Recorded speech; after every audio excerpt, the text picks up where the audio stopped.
Happy Saturday. I'm Fox 13 meteorologist Tony Sadiku here with a quick check on the tropics. And we're continuing to monitor Tropical Storm Fiona, which is a 60-mile-an-hour storm, top winds there, moving west at 13, pressure now at 1,000 millibars. And you can see the storm still fairly sheared, dealing with some westerly wind shear. So a lot of the convection, a lot of the brighter colors you see here are on the eastern side. That's where a lot of the heaviest rain, the strongest storms are associated with this system. But it is pulling away from the Leeward Islands, approaching the Virgin Islands, and then Puerto Rico, where hurricane watches have been posted.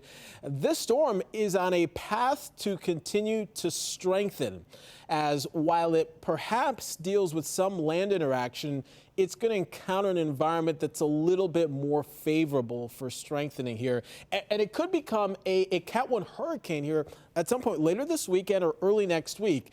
Now, after it kind of brushes Hispaniola, some models are still kind of differing on how close it gets to the Dominican Republic or if it stays offshore, at least the center of it. But it's going to kind of pass somewhere near the DR and then move and make that turn to the northwest and then more northerly as it brushes past perhaps the Turks and Caicos and perhaps the southern parts of the Bahamas, and then continues its way towards the north. We like this path because, well, there's Florida, and there's where Fiona is projected to go. So confidence is growing, consensus is growing that this is not going to be a Florida concern. In fact, it's always good to see these computer models converge here on a path. A few days ago, this thing was all over the place, and now we're getting better agreement here in the modeling that is at least giving us better confidence that this is not at least an issue for us. But folks